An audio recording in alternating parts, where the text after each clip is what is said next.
आते हैं। अब देखिएगा,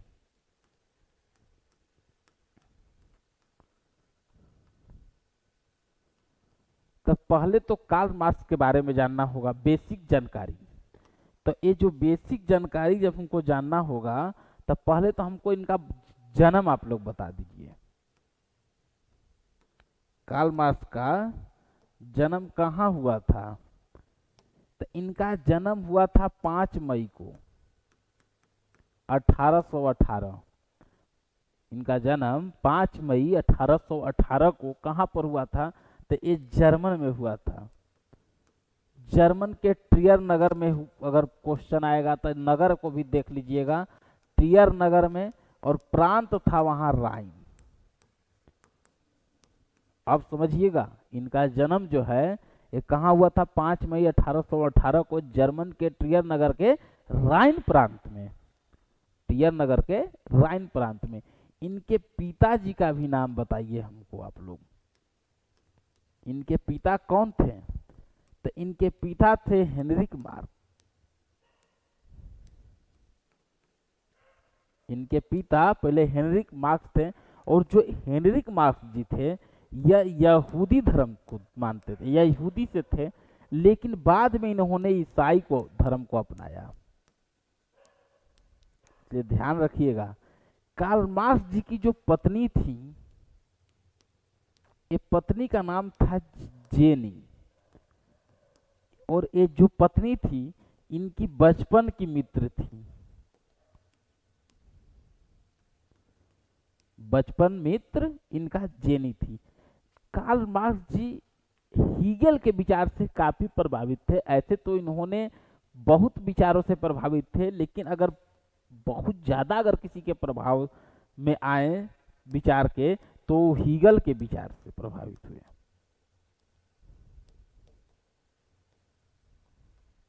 हीगल के विचार से इन्होंने काफी प्रभावित हुए। अब देखिए, कार्ल मार्क्स सिद्धांत दिए, क्या दिए? तो ये जैसे वो लोग वर्ग समन्वय का सिद्धांत दिए, ये वर्ग विहीन का सिद्धांत दिए। बोले कि एक दिन पूंजीपति वर्ग और श्रमिक वर्ग, इन्होंने बोले कि एक दिन मजदूर वर्ग और क्या, तो पूंजीपति वर्ग, ये दोनों वर्ग में संघर्ष होगा। दोनों वर्ग में संघर्ष होगा, और इसमें जीतेगा मजदूर वर्ग, यानी निम्न वर्ग, यानी गरीब वर्ग। अमीर से जनसंख्या ज्यादा गरीब की जनसंख्या होती है, तो गरीब अमीर दोनों लड़ेंगे, दोनों में वर्ग में संघर्ष होगी, लड़ाई होगी, लेकिन इसमें जीतेगा कौन? तो मजदूर वर्ग जीतेंगे। ये भी बात बोल रहे हैं कार्ल मार्क्स जी। जब ये इतना ये सब चार्ज कर रहे हैं, तो ये थे कहाँ? तो जर्मनी में, यही देखिए। लेकिन जर्मनी से इनको कहा गया कि देखिए आप जर्मन में नहीं रहिए, इनको जर्मन से कहिए, तो निकाल दिया गया। ये फ्रांस आ गए, और फ्रांस जब ये आए तो इनका एक मित्र मिले, फ्रेडरिक एगोल्स। हेनरिक एगोल्स इनके मित्र मिले, और यहीं पर दोनों लोगों ने मिलके, दोनों लोग कौन कौन? तो कार्ल मार्क्स और क्यों? तो फ्रेडरिक एगोल्स। ये दोनों लोग बोले कि नहीं, अब साम्यवादी घोषणा पत्र निकाला जाए। साम्यवादी घोषणा पत्र। अब साम्यवादी घोषणा पत्र अगर निकाला जाए, तो इसी पत्र को, यहीं से इसको आधुनिक समाजवाद का जनक कहते हैं।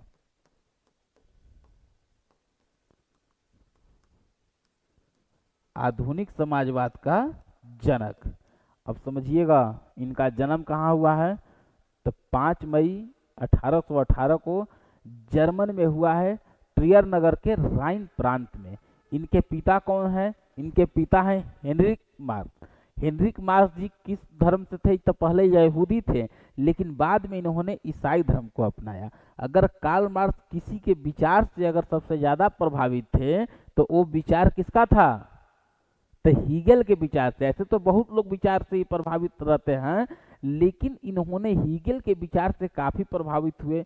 इन्होंने बोला कि एक दिन श्रमिक वर्ग और पूंजीपति वर्ग में संघर्ष होगा।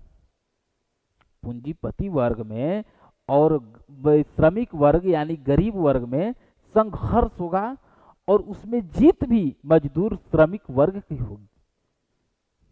जीत श्रमिक वर्ग की ही होगी और जीत जब श्रमिक वर्ग की होगी, और ये कहते थे कि एक दिन गरीब राजा बनेगा। बोले कि ऐसा नहीं कि गरीबी खत्म हो, गरीब राजा बने। अब ऐसी ऐसी बातें जब इन्होंने करना शुरू कर दिया, और ये भी बात बोले कि ये जो संघर्ष है ये वहीं से उठेगा जहां पर सबसे ज्यादा मजदूर होंगे, जहां सबसे ज्यादा श्रमिक होंगे। तो सबसे ज्यादा श्रमिक थे इंग्लैंड में, मजदूर वर्ग इंग्लैंड में था। समझ गए? तो ये यहां तक समझ गए आप लोग। उसके बाद जब इन्होंने इस तरीके का बात बोला गया, तो इनको बोल दिया गया कि देखिए आप फ्रांस ले चल जाइए। कहाँ से? जर्मनी से चल जाइए। तो जर्मन से चल के भगा दिया गया। तो ये फ्रांस आ गए। फ्रांस में इनका एक साथी मिले, हेनरिक एगोल्फ। ये साथी और मार्क्स, ये दोनों लोग मिलके एक घोषणा पत्र निकालते हैं, साम्यवादी घोषणा पत्र। और यही घोषणा पत्र को आधुनिक समाजवाद का जनक कहा जाता है। अब यहीं से आधुनिक समाजवाद का जनक का प्रभाव बढ़ने लगता है। उसके बाद ये दोनों लोग जब करने लगे इस तरीके से, तो यहाँ भी कहाँ पर? फ्रांस में भी माहौल को देखते इन लोग को बोला गया कि देखिए आप लोग यहाँ नहीं रहिए। फिर ये लोग रूस के तरफ चल जाते हैं, रूस में रहते हैं। और यही कौन? तो ये जो कार्ल मार्क्स का एक पुस्तक है, इनका एक पुस्तक है, और उस पुस्तक का नाम क्या है? Das Kapital. अब समझिएगा। और ये दास कैपिटल जो है, ये आगे चल के एक गरीब हो आएंगे, निम्न वर्ग यानी श्रमिक वर्ग से लेनिन। यही इस किताब को इतना बार पढ़ेंगे जैसे कोई बाइबिल पढ़ रहा है। यानी बाइबिल ईसाइयों का ग्रंथ है, और दिन भर में जैसे लोग ग्रंथ 10 बार पढ़ रहा है, वैसे ही लेनिन इनका किताब जो है दास कैपिटल, इसको दिन भर में पढ़ के चार्ज हो रहा है कि एक दिन गरीब राजा बनेगा। जब ये सब बातें इन्होंने कह दिया, तो लोग बोला कि कहीं तो कुछ हुआ नहीं, कहीं कुछ हुआ नहीं। ये तो बोले थे कि सबसे ज्यादा जहां मजदूर है वहीं से क्रांति उठेगी, वहीं संघर्ष होगा, लेकिन ऐसा कुछ नहीं हुआ। तो लोग बोला कि बस बस ये मर गए कार्ल मार्क्स जी। लोग बोला कि बस ये भी यूटोपियन हैं, ये भी यूटोपियन ही है, मतलब स्वप्नदर्शी है। लोग बोला कि ये भी जो बोले स्वप्नदर्शी, ये सच नहीं हुआ। ये बेचारे जीते जी चार्ज करते रह गए कि गरीब को कि उठो, तुम्हारे पास पाने के लिए पूरा संसार है, खोने सिवाय सिर्फ रिश्ते बंधन के। लेकिन पाने के लिए तुम्हारे पास पूरा दुनिया है, संसार है, विश्व है, लेकिन कोई उतना चार्ज हो रहा है लोग, लेकिन उस तरीके से नहीं हो रहा है। तो ये मर गए। तो लोग बोला कि ये भी यूटोपियन थे, लेकिन कार्ल मार्क्स यूटोपियन नहीं थे। अब आइए देखिए, यही चीज हम बता रहे थे। देखिए यही कार्ल मार्क्स जी हैं, और 1818 से 83 के बीच में हम लोग को चलना है। देखिए यही 5 मई 1818 को इनका जन्म है, जर्मनी के ट्रियर नगर के राइन प्रांत में। देखिए एकदम यही चीज बताएं हम। इनके पिता जो हैं हेनरिक मार्क्स हैं, हेनरिक मार्क्स जी हैं जो यहूदी और बाद में ईसाई धर्म को अपनाते हैं। पत्नी इनकी जेनी, जो बचपन की इनकी साथी हैं यानी मित्र हैं। इन्होंने हीगेल के विचार से काफी प्रभावित हुए। हीगेल के विचार से काफी प्रभावित हुए। तो जब यही सब विचार के बाद इनको वहां से कहा गया कि नहीं, ये जब कहने लगे कि पूंजीपति और श्रमिक वर्ग में संघर्ष होगा, ये सब जब कई तरह की बातें, तो लोग बोला कि राजा नहीं, राजा का बेटा नहीं, गरीब राजा बने, ऐसी ऐसी बात जब करने लगे तो इनको जर्मन से भी निकाला दिया गया। और वहां से निकालने के बाद इनके एक मित्र बने फ्रांस में, हेनरिक एगोल्स, ये पेरिस में इनसे मिलते हैं उस समय, और वो साम्यवादी घोषणा पत्र, और यही है आपको क्या, तो आधुनिक समाजवाद का जनक। देखिए इन्होंने जैसे जैसे वो लोगों ने, उन लोगों ने वर्ग समन्वय का जैसे सिद्धांत दिया, वैसे ही इन्होंने वर्ग विहीन का सिद्धांत दिया। वर्ग विहीन का सिद्धांत दिया, वही बोले कि पूंजीपति वर्ग और श्रमिक वर्ग दोनों के बीच में संघर्ष होगा, और संघर्ष में यहां तक बोले कि जीतेगा कौन, तो जीतेगा श्रमिक वर्ग। ऐसे कि पूंजीपति वर्ग की जनसंख्या कम होती है। इनका एक पुस्तक था दास कैपिटल, और यही नारा देके चार्ज किए कि दुनिया के मजदूर एक हो, दुनिया के मजदूर एक हो, लेकिन कोई एक नहीं होने वाला है। इसके बाद हम लोग अब आगे देखते हैं। अब इन्होंने बोला कि इतिहास का इन्होंने परिभाषा दिया कि उत्पादन के साधन पर नियंत्रण के लिए दो वर्ग की कहानी, जैसे उत्पादन और साधन, जैसे दोनों पर जो नियंत्रण के लिए जो दो वर्ग हैं, इन्हीं की जो कहानी है ये इतिहास है। धर्म को तो ये अफीम माने, बोली कि जो धर्म को लोग मानते हैं, तो इन्होंने धर्म को अफीम माना कि धर्म अफीम है। यही से कंदे ये बोले कि कई युगे आएगी, जैसे ऐतिहासिक युग, ये युग आया, इस समय ना किसी को प्रॉपर्टी रजिस्ट्री ये सब की कोई झंझट नहीं थी। उसके बाद आदिम साम्यवादी युग आया, दास्ता का युग आया, सामंती का युग आया, पूंजीपति का भी युग आया, समाजवादी युग आएगा। और इन्होंने ये भी बोला कि साम्यवादी युग भी आएगा। यही पर कम्युनिस्ट जो हम लोग देखते हैं, साम्यवादी, जो माओ से तुंग की जो सरकार थी वहां चीन में, यही है साम्यवादी व्यवस्था। समझ गए? तो इतना बात कहने के बाद लोग बोला कि बस हम लोग समझ गए, ये भी यूटोपियन है, यानी स्वप्नदर्शी। लेकिन ऐसा नहीं था, ये मर गए। लेकिन मरने के बाद इनको ने, उससे पहले इन्होंने 1864 में प्रथम अंतर्राष्ट्रीय संघ की स्थापना हुआ। देखिए अब क्या क्या स्थापना हो रहा है।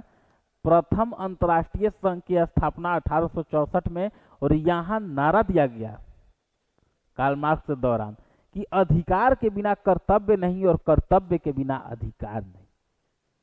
अधिकार के बिना कर्तव्य नहीं, और कर्तव्य के बिना अधिकार नहीं। अब जब ये नारा दिया गया, तो इसके बाद 14 मार्च 1883 में इनकी मृत्यु हो गई। किसकी? कार्ल मार्क्स की। अब देखिए विश्व में समाजवाद की सोच यही रखे थे कार्ल मार्क्स जी, जो समाजवाद कभी से हम करते आ रहे हैं। तो ये समाजवाद की जो सोच है इन्होंने रख के मर गए। लोग बोला कि दुनिया के मजदूर एक हो, इतना चार्ज किए दुनिया के मजदूर एक हो कि 1905 में ये लेबर पार्टी इंग्लैंड में बन गया। इंग्लैंड में लेबर पार्टी भी बन गया। इतना लोग, लेकिन उस तरीके से अभी चार्ज लोग नहीं हो रहा है। उसके बाद देखिए अब आइए यहाँ, अब यहीं से हम लोग चलते हैं। देखिए दो तीन बातें और हम लोग को समझनी होगी। अब क्या, तो अब देखिए यहीं से रूस की क्रांति की शुरुआत होगी। अब उतना हम खाली कार्ल मार्क्स को बता रहे थे, अब रूस के क्रांति के बारे में समझिए। इसका पहले बेसिक चीज समझिए। सपोज करिए कि ये रूस है, रूस से सटा हुआ बॉर्डर है जर्मन का, जर्मन से सटा है फ्रांस। समझिएगा बात को। रूस में जैसे फ्रांस में उस समय क्या था, तब बुर्बो वंश, ये आप लोग सब जान रहे हैं। जो हम लुई 14वां 15वां 16वां की बात कर रहे हैं, तो ये लोग बुर्बो वंश का था। उसी दौरान रूस में एक शासन चलता था रोमनोव वंश। अब देखिए रोमनोव वंश, तो देखिए कई वो राजे लोग बेहतर भी आया, तो यहाँ एक आए जार निकोलस द्वितीय। जार निकोलस द्वितीय, तो ये जार निकोलस तो द्वितीय था। जार मतलब ये नहीं समझिए कि उनका नाम है, जार वहां का टाइटिल है सम्राट का। जो राजा महाराजा जो लोग रहते थे, राजा लोग, वो अपने नाम के आगे जार लगाते थे। जार निकोलस द्वितीय, जार अलेक्जेंडर, ये लोग देखिए अलेक्जेंडर का भी नाम आया तो समझिए यही अलेक्जेंडर साहब थे। जैसे कुछ कुछ सम्राट लोग, जार लोग बेहतर भी आया, जैसे कृषक दास प्रथा को खत्म किए। कृषक दास प्रथा को समाप्त कौन किया था? अलेक्जेंडर। ये जार निकोलस जो द्वितीय है, अब समझिएगा थोड़ा सा हमारे साथ। अब जार निकोलस द्वितीय जो राजा है,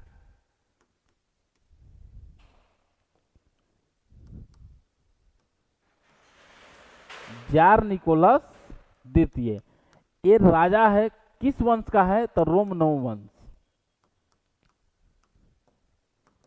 अब समझिए इसकी एक पत्नी का नाम है जरीना। जरीना ये जर्मन की थी, और एक राष्ट्रपुतीन का भी नाम समझिए, ये वहां का पादरी थे। अब समझिए जार निकोलस द्वितीय, जरीना इनकी पत्नी है, और यही राष्ट्रपुतीन जो देख रहे हैं, ये जो पत्नी जरीना है इन्हीं के प्रभाव में आ गई। समझिएगा। अब जार निकोलस द्वितीय, ये रूसी क्रांति अब कैसे शुरू हो रही है उसको बता रहे हैं। जार निकोलस जो द्वितीय हैं, ये एक तरह से सेंटर पर राजा हैं, लेकिन काम किसका हो रहा है? जरीना। लेकिन जरीना किसके प्रभाव में है? तो राष्ट्रपुतीन। इसीलिए इसको पादरी के आगे भ्रष्ट पादरी लगाइए। भ्रष्ट पादरी जो रानी को ही ठग लिया, एक तरह से अगर देखिएगा तो जब रानी को ही ठग लिया, तो यही से जब ठगने के बाद अब होता क्या था कि अब सिपाही का बहाली निकले वहां। जैसे देखिएगा, आप लोग देखते हैं कि 1904-05 में ये जापान हराया। आप लोग को हम बताए थे विश्व युद्ध के दौरान कि जापान हराया था रूस को। क्यों हराया था, इसी टॉपिक का हम भी इंतजार कर रहे थे। देखिए होता क्या था कि बहाली निकला अगर फौज का, तब बहाली जब निकला तो जितना दौड़ने वाला आदमी है सब दौड़ लिया, लेकिन जितना लोग पैसा वाला है राष्ट्रपुतीन को पैसा दे दिया। राष्ट्रपुतीन कागज लिस्ट बना के जरीना को दे दिया, और जरीना जी अपने पति से साइन करवा के दे देती थी। जितना सेना में लोग पीछे जो आगे पास दौड़ गया है वो लोग फेल हो गया, और जो लोग इनको कागज दिया है जो वहां दौड़ में फेल हुए हैं वो लोग पास हो गए। तो सेना कितना मजबूत हो गया रूस का, ये आप देख रहे हैं। जबकि अगर हम बात करेंगे नक्शा पर, नक्शा है तो नहीं, तो नक्शा पर अगर हम बात करेंगे तो देखिए ई हो गया रूस, ए हो गया जर्मन, यहां है जापान। समझिए कि रूस के एगो कोना में भी नहीं जाएगा। लेकिन ये बोला 1904-05 में, ही तो देख लिया कि क्या स्थिति चल रहा है, तो ये बोला जो रूस का यहाँ कुछ छोटा छोटा जो द्वीप था, इसको जापान बोला कि जी मेरा है, जबकि जापान का था भी नहीं, लेकिन जापान बोला कि हमारा है। तो जार निकोलस द्वितीय बोला कि हाँ होश में रहो, मैंने ऐसे काहे करो, तुम्हारा है? तो ना ना एकदम हमारा है। जापान कह रहा है कि ना ना हमारा है, लड़ लीजिए। तो लड़ लीजिए, और लड़ गया।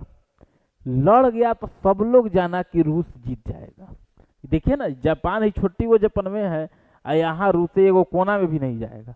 लेकिन उल्टा हुआ, जापान जीता और रूस हार गया। क्यों हारा देख सकते हैं।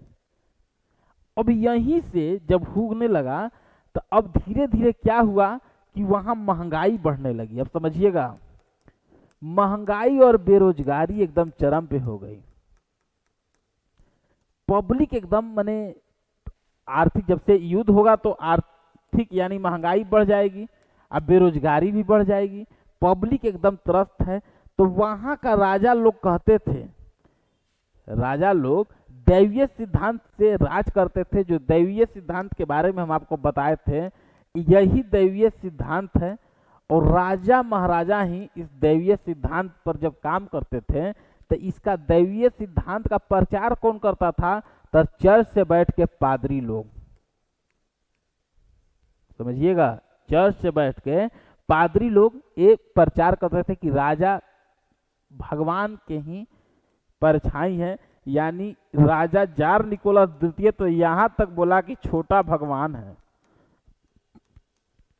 छोटा भगवान, हमको आप छोटा भगवान कह सकते हैं। यही सब होने लगा जब महंगाई ये सब बढ़ने लगी। तो इसके बाद हम लोग देखें कि जैसे ही ये सब होने लगा, जब महंगाई बढ़ जाएगी, पैसा किसी के पास नहीं रहेगा, तो आर्थिक स्थिति तो मजबूत हो ही जाएगी, समझिएगा। अब देखिए यही पर बात समझिए, देखिए वंश, यही हम बताएं रोमनोव वंश, देखिए यही राजा महाराजा राजा थे, दैवीय सिद्धांत से राज करते थे। यहाँ रूस बड़ा देश है, आज भी आप लोग जानते हैं। तो वहाँ कैथोलिक या प्रोटेस्टेंट, ये दोनों धर्म जो चर्च हैं ये हैं, ये भी रोमन कैथोलिक को भी मानने वाले, प्रोटेस्ट चर्च को भी, हिंदू मुस्लिम ईसाई सब यहाँ पर हैं लोग। इसके बाद जो राजा अपने साथ यही जार लगाते थे, जार मतलब सम्राट, ठीक। अब यही जार निकोलस द्वितीय अपने आप को कहता था कि जी हमको छोटा भगवान कहिए। इनकी यही पत्नी थी जरीना, यही राष्ट्रपुतिन के प्रभाव में थी। और यही राष्ट्रपुतिन के जब प्रभाव में थी तो रूस जापान में युद्ध हुआ, तो जापान कैसे जीता आप अभी समझ चुके होंगे। युद्ध के बाद वहां बेरोजगारी एकदम बढ़ गई और भूखमरी भी वहां बढ़ गई। अब समझिएगा, वंश जो है रोमनोव वंश, पत्नी जरीना, वहां जब रूस की एरिया जब बड़ा है तब कैथोलिक या प्रोटेस्टेंट, ये दोनों चर्च वहां पर है, ईसाई में दोनों को मानने वाले लोग हैं वहां, और भी कई धर्म के लोग हैं वहां, बड़ा देश है। तो वहां सब लोग रहता था। तो वहां का राजा लोग अपने नाम के आगे जार लगाता था, यानी जार मतलब सम्राट। अब ये जब जार लोग लगाता था तो यही जार, तो जार निकोलस द्वितीय, नाम इसका निकोलस द्वितीय है, लेकिन जार, तो जार क्यों लगा आप लोग देख रहे हैं। यही कहता था कि छोटा भगवान, यानी हम हैं देवता के परछाई भगवान के, यानी हमको आप छोटा भगवान कह सकते हैं। तो छोटा भगवान जब कह सकते हैं, तो एक इनकी जो पत्नी थी जरीना, और एक थे ये राष्ट्रपुतिन जो पादरी थे, इसीलिए इनको भ्रष्ट पादरी कहिए, इन्हीं के प्रभाव में थी। सेना बहाली कैसे हुआ, तो जब जापान जीता, युद्ध हुआ, तो जाहिर सी बात है कि बेरोजगारी महंगाई बढ़ेगी। अब बेरोजगारी महंगाई बढ़ेगी तो उस समय बोला गया कि देखिए एक पार्टी बनाया जाए, एक तरह से कहिए लोकतांत्रिक पार्टी बनाइए, कि कुछ राजा को सलाह भी दिया जाए, लेकिन राजा कुछ सलाह मानने वाले हैं। तो 1895 में एक समाजवादी लोकतांत्रिक पार्टी का गठन किया गया। समाजवादी लोकतांत्रिक का गठन किया गया, और लोकतांत्रिक पार्टी जब बना, फिर 1900 में, यही 1900 में समाजवादी पार्टी जो लोकतांत्रिक पार्टी जो बना, यही लोकतांत्रिक क्या हो गया, तो क्रांतिकारी पार्टी हो गया। देखिएगा, समाजवादी लोकतांत्रिक पार्टी बना, उसके बाद 1900 में 95, 5 साल के बाद समाजवादी क्रांतिकारी पार्टी बन गया। अब जो राजा जो लोग रहते थे ये सेंट पीटर्सबर्ग में रहते थे, और यहीं पर जहां रहते थे उसको विंटर पैलेस कहते थे। बात समझिएगा, 1895 में समाजवादी लोकतांत्रिक पार्टी की स्थापना होती है, और वही पार्टी की स्थापना जब 1900 में, तो समाजवादी क्रांतिकारी पार्टी का नाम हो जाता है। यही लोकतांत्रिक की जगह पर क्रांतिकारी आ गया। बात समझिएगा, सेंट पीटर्सबर्ग में राजा लोग रहते थे, और राजा जहां रहते थे उसको विंटर पैलेस कहते थे। क्या कहते थे? विंटर पैलेस कहते हैं। अब देखिए यही चीज जब होने लगा तो यहाँ पर देखिए गरीब, जब महंगाई बढ़ जाएगी तो यही गरीब जो है, गरीब लोग, तो ये लोग बोला कि छोटे भगवान रोटी दो। अरे वो अपने न कह रहे हैं कि हमको छोटे भगवान कहिए, तो गरीब के नेता थे लेनिन, व्लादिमीर इवानाविच लेनिन। लेकिन लेनिन ही डायरेक्ट याद रखिए। तो लेनिन सबको, गरीब को चार्ज किया और लोग कहाँ चला गया, तब वही विंटर पैलेस के तरफ। तब विंटर पैलेस जब पहुंचा लोग, तो लोग बोला कि क्या, यही देखिए विंटर पैलेस कहाँ है, देखिए यही सेंट पीटर्सबर्ग में विंटर पैलेस में सारा गरीब लोग जब बेरोजगारी कि छोटे भगवान रोटी दो। कहने का मतलब है रोटी का क्या, तो रोटी का मतलब है कि महंगाई बढ़ी हुई है, इसीलिए लोग कह रहा है कि रोटी दीजिए, आखिर छोटे भगवान हमको रोटी दीजिए। इन लोग ऐसे ही लोग गया हुआ है कि छोटे भगवान रोटी दीजिए। वहां जब लोग पहुंचा तब सैनिकों से वो पूछे, जो राजा के अपने स्कॉट रहते थे, कि राजा अपने पूछे कि क्या क्या लोग कह रहा है, तो जी कह रहा है कि छोटे भगवान रोटी दो। तो ठीक है, राजा के पास कहने आया, भगवान के पास, लोग कह दे अपना चल जाए। अब यहाँ चिल्लाना है जैसे कहीं जाएंगे हम दर्शन करें मंदिर में कि हमको नौकरी दीजिए नौकरी दीजिए, एक बार कह के आइए, कुछ गलती होगा फिर अगला साल आइएगा कहने के लिए, तो बार बार कहने की क्या आवश्यकता है। अपने स्कॉट को बोला कि गोली चलाइए, तो यही गोली चला। ईसाई वहां धर्म रविवार को छुट्टी रहता है, तो यही देखिए रविवार को जब छुट्टी था, तो यही 9 जनवरी 1905 वहां रविवार का दिन था। इसी दिन वहां पर ये क्या किया कि गोली चला, कई लोग मर गए। यानी कई लोग के मरने के बाद, कहने का मतलब कि जब मर गया, खूने खून शहर में हो गया, इसीलिए इस रविवार को खूनी रविवार कहते हैं।